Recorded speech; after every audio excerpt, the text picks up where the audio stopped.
दो विचारधाराओं की, दो सोच की टक्कर है।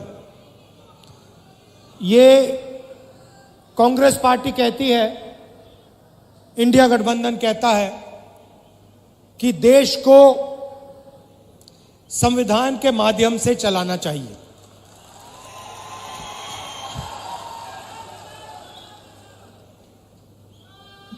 प्रधानमंत्री जी कहते हैं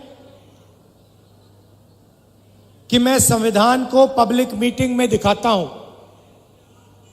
और संविधान खाली है। संविधान उनके लिए खाली है क्योंकि उन्होंने ये संविधान जिंदगी में पढ़ा नहीं है। उनको कोई आइडिया नहीं कि इस किताब के अंदर क्या लिखा हुआ है। इसीलिए प्रधानमंत्री जी के लिए यह संविधान खाली है। वो कहते हैं कि लाल रंग का संविधान राहुल गांधी दिखाता है। देखिए, इस पर क्या रंग है, नीला है, लाल है, हमें कोई फर्क नहीं पड़ता। इसके अंदर जो लिखा है उसकी हम रक्षा करते हैं, उसके लिए हम जान देने को तैयार हैं। तो एक तरफ कांग्रेस पार्टी, इंडिया गठबंधन जो संविधान की रक्षा कर रही है, मैं आपसे पूछना चाहता हूं, और आदिवासी भाई और बहन इस बात को सबसे अच्छा समझेंगे। आज हमने यहां बिरसा मुंडा जी, भैया थोड़ा सामने से हटिए, थोड़ा सामने से हटिए। ये आज हमने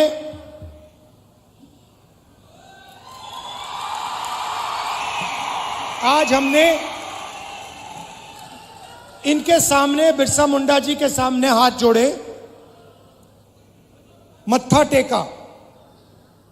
मैं आपसे पूछना चाहता हूं, क्या बिरसा मुंडा जी की सोच इसमें नहीं है?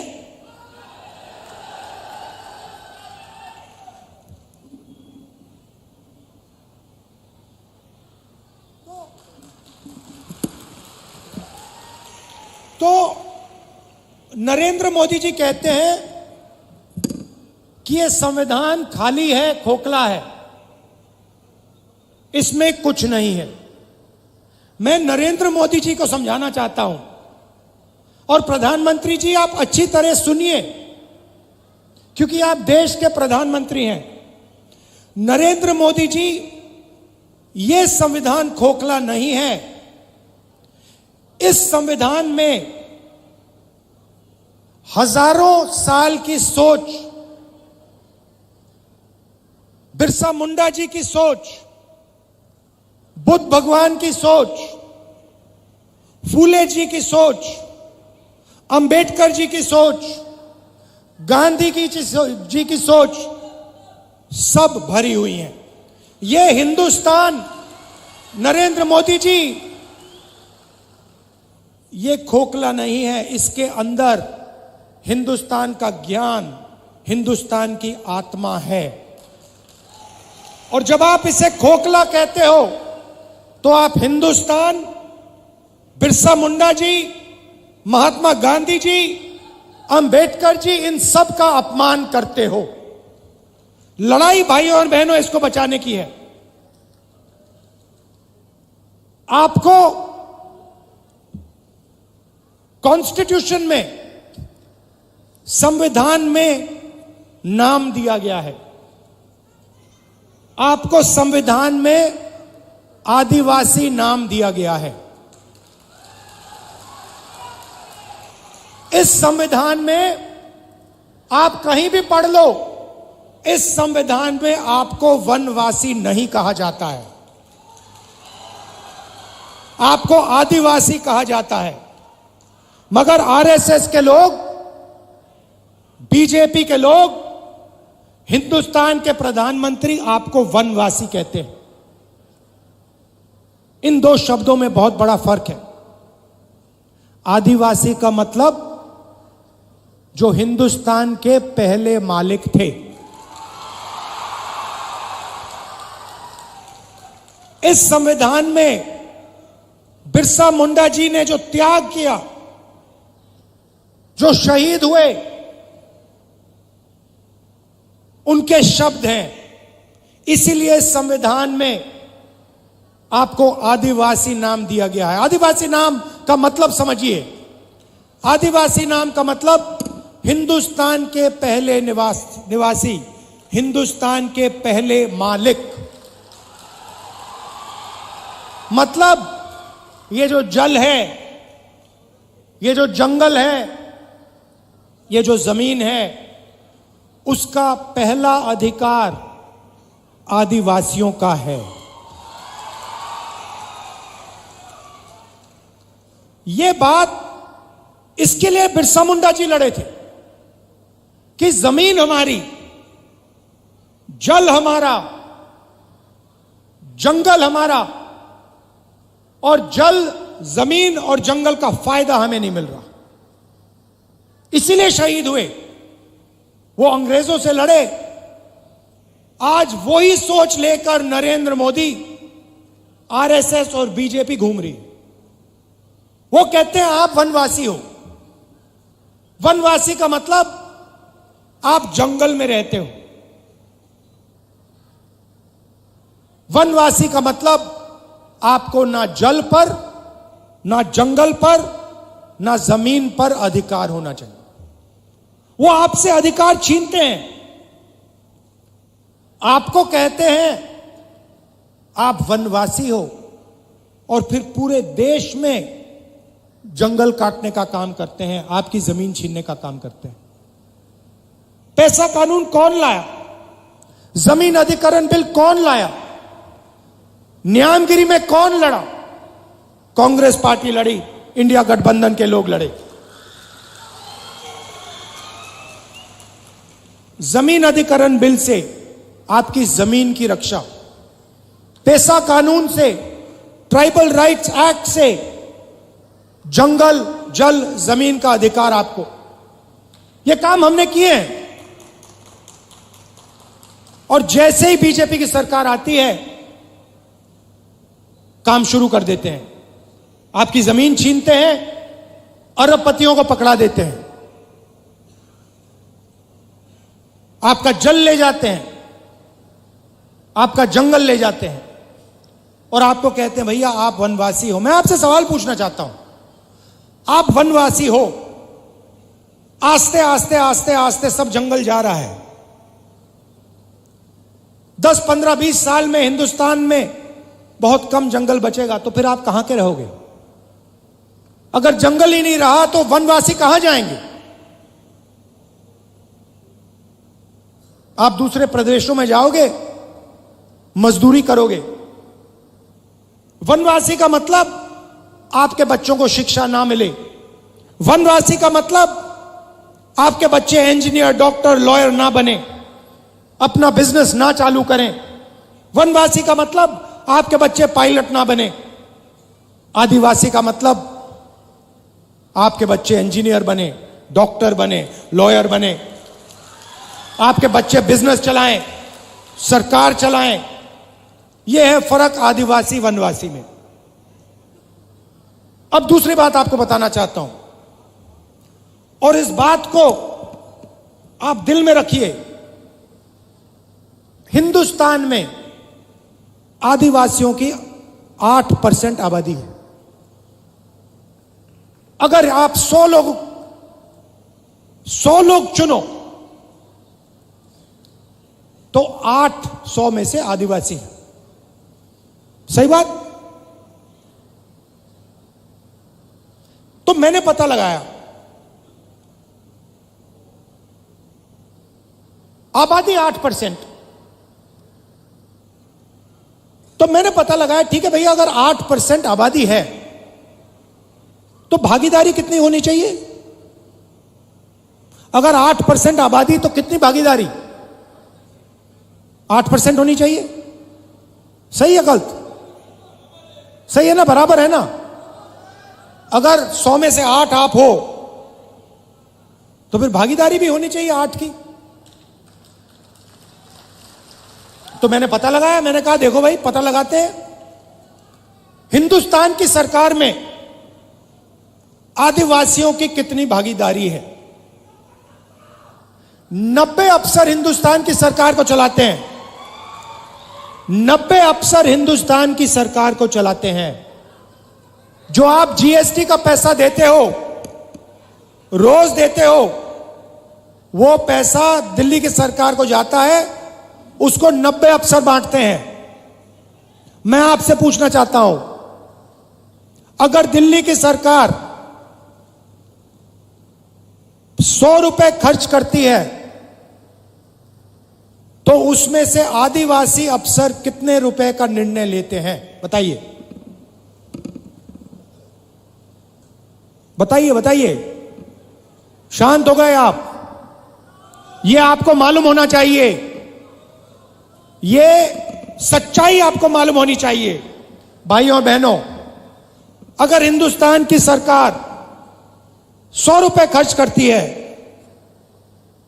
तो आदिवासी अफसर 10 पैसे का निर्णय लेते हैं।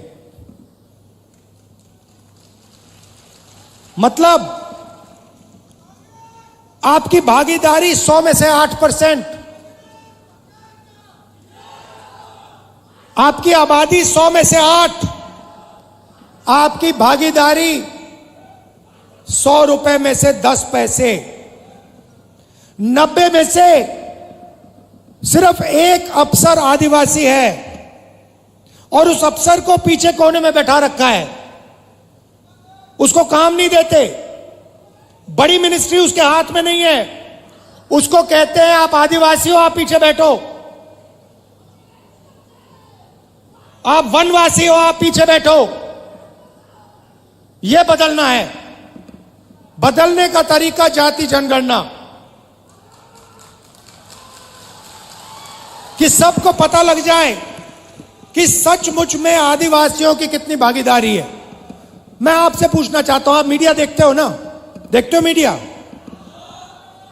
ये बड़े बड़े टीवी वाले एंकर हैं, इसमें से मुझे एक आदिवासी का नाम बता दो। एक आदिवासी का नाम बता दो, एक दलित का नाम बता दो, एक पिछड़े वर्ग का नाम बता दो। नहीं मिलेगा। हिंदुस्तान की सबसे बड़ी कंपनियों में, अदानी की कंपनी में, अंबानी की कंपनी में, मुझे एक आदिवासी नाम बता दो। नहीं मिलेगा। मजदूरों की लिस्ट निकालो, मनरेगा की लिस्ट निकालो, आदिवासी उसमें भरे हुए हैं। ये इमारतें आप बनाते हो, सड़कें आप बनाते हो, खून पसीना आप देते हो, मगर हिंदुस्तान में आपको भागीदारी नहीं मिलती है। यह सच्चाई है। इस सच्चाई को स्वीकार करना ही पड़ेगा। और मेरा लक्ष्य है कि आदिवासियों को, दलितों को, पिछड़े वर्ग को हिंदुस्तान में भागीदारी मिले, हिंदुस्तान में पावर मिले, सरकारों में जगह मिले, बिजनेस में जगह मिले। यह फर्क है आदिवासी में, वनवासी में। महाराष्ट्र की थोड़ी सी बात करता हूं आपको। हमारी सरकार आएगी तो हम आपके लिए क्या करने जा रहे हैं। नरेंद्र मोदी जी ने 16 लाख करोड़ रुपया अरबपतियों को कर्जा माफ करके दिया है। 1 लाख करोड़ रुपए धारावी की जमीन नरेंद्र मोदी की सरकार, महाराष्ट्र की सरकार अदानी को पकड़ा रही है। 1 लाख करोड़ रुपए की जमीन दे रही है। आदिवासियों को क्या दिया? दलितों को क्या दिया? पिछड़ों को क्या दिया? किसानों को क्या दिया? मजदूरों को क्या दिया? महिलाओं को क्या दिया? कुछ नहीं। इसलिए हमने मन बना लिया, जितना पैसा नरेंद्र मोदी अरबपतियों को देगा, जितना कर्जा माफ उनका करेगा, हम आपका करेंगे।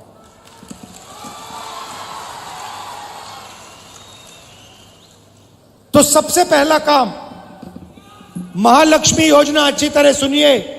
ये आदिवासी बहनें जो आई हैं, आपके बैंक अकाउंट में हर महीने 1 तारीख को खटाखट 3,000 रुपए अंदर आप जगेंगी। बैंक अकाउंट में देखेंगी और महाराष्ट्र की सरकार, कांग्रेस पार्टी की सरकार, इंडिया गठबंधन की सरकार ने सुबह ही आपके बैंक अकाउंट में 3,000 रुपए डाल दिए होंगे। उसके बाद आप कहेंगे चलो मार्केट जाती हैं, चलो मार्केट चलें। आप जब बस में मार्केट जाएंगी आपको पता लगेगा कि कांग्रेस पार्टी की सरकार ने महिलाओं के लिए बस का टिकट फ्री में कर दिया है। आप बैठेंगी, कोई आपसे पैसा नहीं मांगेगा, आप बिना पैसे दिए बैंक जाएंगी, 3,000 रुपए बैंक अकाउंट से निकालेंगी और वापस आ जाएंगी। और जब भी आपको बस की जरूरत पड़ेगी, महाराष्ट्र में आपको कहीं भी जाना हो, महाराष्ट्र की महिलाओं से 1 रुपया नहीं लिया जाएगा। अब किसान कहेंगे राहुल जी आपने महिलाओं को 3,000 रुपए दे दिए, इंडिया गठबंधन की सरकार ने महिलाओं को 3,000 रुपए दे दिए, हर महीने जनवरी, फरवरी, मार्च महिलाओं के बैंक अकाउंट में आ जाता है, फ्री में बस में घूमती हैं, हमारा क्या होगा? सब किसान कहेंगे। मैं उनको कहना चाहता हूं 3 लाख रुपए तक का कर्जा आपका माफ होगा। और जब आप धान, सोयाबीन, कपास बेचोगे तो आपको सही दाम, minimum support price Congress party की, इंडिया गठबंधन की सरकार देगी। जाति जनगणना की मैंने बात कर दी। हम महाराष्ट्र में जाति जनगणना कराएंगे और पता लगाएंगे कि आदिवासियों की कितनी भागीदारी है संस्थाओं में, सरकार में, ब्यूरोक्रेसी में। आदिवासी, दलित, पिछड़े वर्ग के कितने लोग हैं। पार्लियामेंट में मैंने कह दिया है, लोकसभा में नरेंद्र मोदी के सामने, कांग्रेस पार्टी की सरकार जाति जनगणना करेगी और ये जो 50% का आपने रिजर्वेशन पे दीवार लगा रखी है उसको हम तोड़ के उड़ा के फेंक देंगे। रिजर्वेशन को हम 50% से आगे ले जाएंगे। लोकसभा में मैंने बोला है, ये वायदा मैं आपसे कर रहा हूं, जाति जनगणना और 50% की दीवार कांग्रेस पार्टी की सरकार दिल्ली में तोड़ेगी, महाराष्ट्र की सरकार यहां तोड़ेगी। जाति जनगणना हम करके दिखाएंगे। सबसे ज्यादा कष्ट गरीबों को इलाज से होता है। गरीब किसान को दिल का ऑपरेशन करना हो, पेट का ऑपरेशन करना हो, किसी को कैंसर हो जाता है, कैंसर का इलाज करना होता है, तो गरीब किसान कर्ज में डूब जाता है, आत्महत्या कर लेता है। इसलिए आपकी नई सरकार, इंडिया गठबंधन की सरकार, महाराष्ट्र में सबको 25 लाख रुपए तक का बीमा देने जा रही है।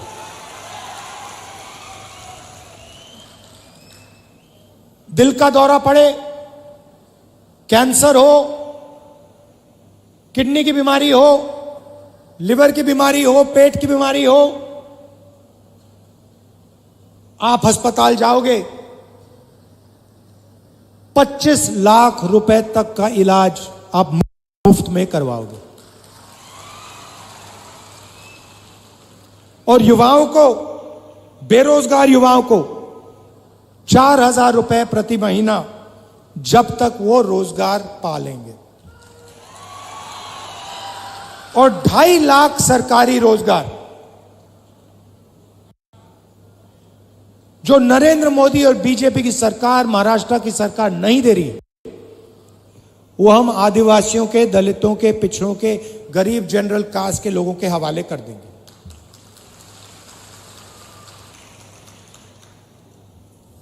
महाराष्ट्र की सरकार आपके जो प्रोजेक्ट्स हैं जो महाराष्ट्र को रोजगार देने वाले प्रोजेक्ट्स हैं उनको दूसरे प्रदेशों में भेजती है और आपके लोग मजदूरी दूसरे प्रदेशों में जाके करते हैं।